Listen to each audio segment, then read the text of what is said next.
तो दिनेश शर्मा का नॉमिनेशन कर रहे हैं राज्यसभा के लिए। अब आपको सीधा लेकर चलते हैं, सीएम योगी भी इस नॉमिनेशन में पहुंच चुके हैं। ये आप देखिए तस्वीरें, सीएम योगी, डिप्टी सीएम, दोनों डिप्टी सीएम नजर आएंगे। और खास बात है कि दिनेश शर्मा भी डिप्टी सीएम रह चुके हैं। राज्यसभा के उपचुनाव के लिए नॉमिनेशन हो रहा है। आप ये तस्वीरें देख सकते हैं, सीधे विधानसभा से तस्वीरें।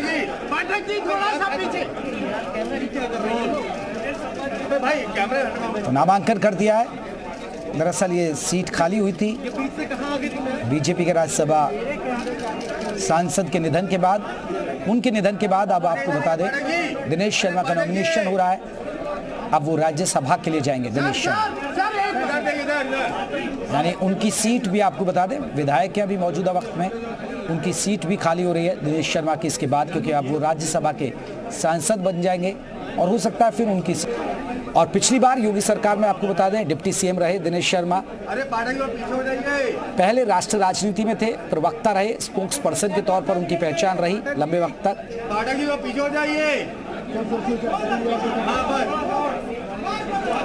राज्यसभा उपचुनाव का रण 2017 से 22 तक मोदी योगी सरकार में डिप्टी सीएम रहे। माध्यमिक व उच्च शिक्षा विभाग भी उन्होंने संभाला और आज नॉमिनेशन 2 बार लखनऊ के महापौर भी रहे। तो बीजेपी प्रत्याशी दिनेश शर्मा ने पर्चा भर दिया। पार्टी में राष्ट्रीय उपाध्यक्ष समेत कई पदों पर रहे। भारतीय जनता पार्टी के युवा मोर्चे के प्रदेश अध्यक्ष भी रह चुके हैं। और नॉमिनेशन की प्रक्रिया ये आप देख सकते हैं, तमाम बीजेपी के नेता, मंत्री, डिप्टी सीएम, खुद सीएम योगी भी मौजूद हैं नॉमिनेशन के वक्त। प्रक्रिया पूरी की जा रही है विधानसभा के अंदर।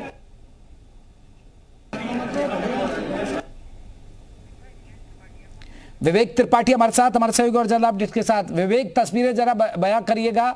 डिप्टी सीएम, दोनों डिप्टी सीएम, खुद सीएम, और नॉमिनेशन चल रहा है दिनेश शर्मा का, क्योंकि वो भी डिप्टी सीएम रहे हैं।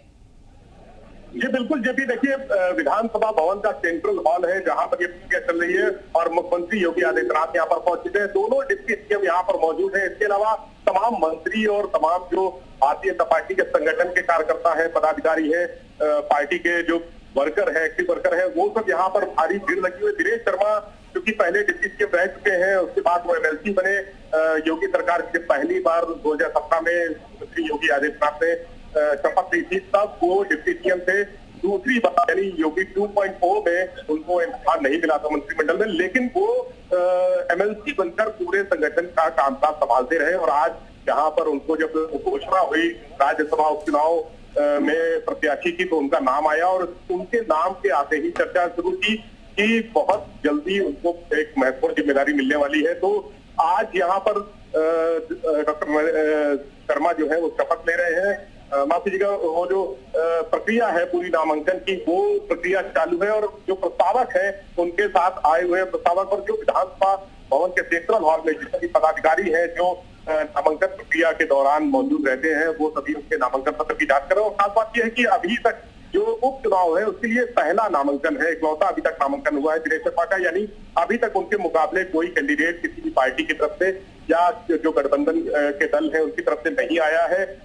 इससे माना जा रहा है कि दिनेश शर्मा की जीत तय है। लोकसभा जो राज्यसभा उपचुनाव है उसमें इनकी जीत तय मानी जा रही है। अभी तक कोई किसी ने भी नामांकन पत्र जो खरीदे जाते हैं उसकी खरीद भी नहीं की है। तो ऐसे में दिनेश शर्मा को माना जाता है कि वो राज्यसभा के लिए हासिल करेंगे और एक तरफा जीत एक तरह से, क्योंकि सुबह जो डिप्टी सीएम दिनेश पाठक है उनसे जब मेरी बात हुई थी तो उन्होंने कहा था कि कोई भी उनके मुकाबले में नामांकन नहीं करेगा और किसी भी दल से कोई ऐसा प्रत्याशी नहीं है जो उनके मुकाबले में टिक सकेगा। डॉक्टर दिनेश शर्मा एक विवेक, जिस बात का जिक्र आप कर रहे हैं कि हरदार दबे के निधन के बाद ये सीट पर अब यहाँ चुनाव हो रहा है और ये उपचुनाव है, लेकिन आपने जिक्र किया कि अभी कोई मैदान में नजर नहीं आ रहा है, या लेकिन क्या उम्मीद है कि समाजवादी पार्टी भी उम्मीदवार उतार सके? देखिए, जो संख्या बल होना चाहिए राज्यसभा सदस्य के लिए, वो संख्या बल निश्चित तौर पे समाजवादी पार्टी के पास नहीं है।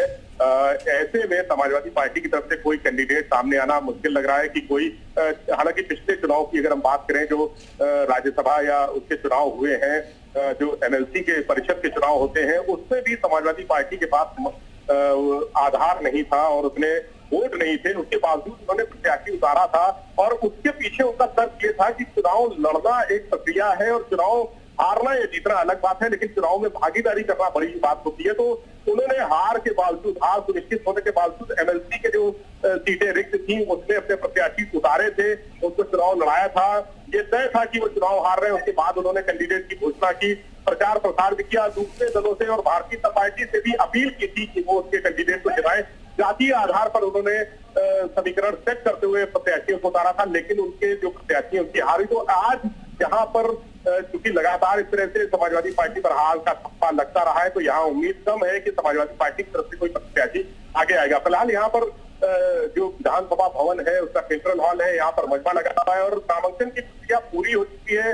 दिनेश शर्मा को लोग बधाई दे रहे हैं। मुख्यमंत्री योगी आदित्यनाथ यहाँ से निकल चुके हैं विधानसभा भवन से। दिनेश शर्मा मौजूद है, डिप्टी सीएम भी जा चुके हैं दोनों, लेकिन दिनेश शर्मा और उसके साथ तमाम सरकार के मंत्री बलदेव सिंह औलख मुझे सामने नजर आ रहे हैं कि वो भी मौजूद है। और इसके अलावा जो भारतीय जनता पार्टी के संगठन से जुड़े कार्यकर्ता हैं, नेता हैं, वो मौजूद हैं यहाँ और उनको बधाइयां दे रहे हैं। उनके लिए जो जीत की उनको पहले से ही बधाइयां दी जाने लगी हैं, क्योंकि उनके मुकाबले अभी तक कोई कैंडिडेट नहीं है। इसलिए ये कहा जा रहा है कि दिनेश शर्मा एक ऐसे प्रत्याशी है जो निर्विरोध जीत जिसकी तय हो गई है। जी बिल्कुल, ये तस्वीरें हम आपको दिखा दें। विवेक आप बने रहे। विवेक हमारे सहयोगी देखिए पूरी तस्वीरें बता रहे हैं कि इस तरह नॉमिनेशन में तमाम संगठन के लोग पहुंचे। दिनेश शर्मा महापौर रह चुके हैं, आपको बता दें लखनऊ से, और वो एमएलसी रहे। पिछली सरकार में डिप्टी सीएम के तौर पर उन्होंने काम किया। इसके अलावा उन पर शिक्षा विभाग भी था, तो ये उनकी खासियत रही है। संगठन में ठीक ठाक पकड़ है उनकी। इसके अलावा आप देख सकते हैं दोनों डिप्टी सीएम, मंत्री, तमाम, सीएम योगी खुद पहुंचे उनके नॉमिनेशन में। अभी विवेक अगर बात करें तो क्या अभी एमएलसी हैं दिनेश शर्मा, और इसके अलावा फिर क्या एमएलसी का पद उनका खाली होगा क्योंकि उन्हें जाना है फिर अब राज्यसभा के लिए?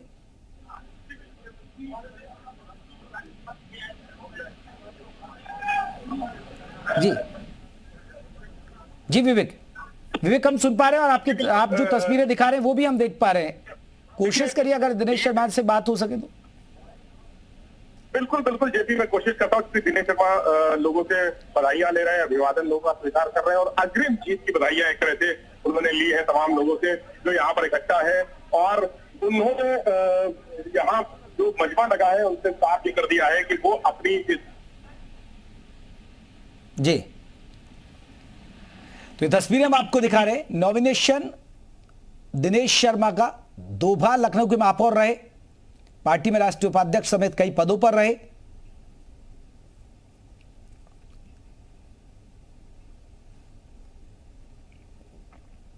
तो यूपी के डिप्टी सीएम रहे दिनेश शर्मा।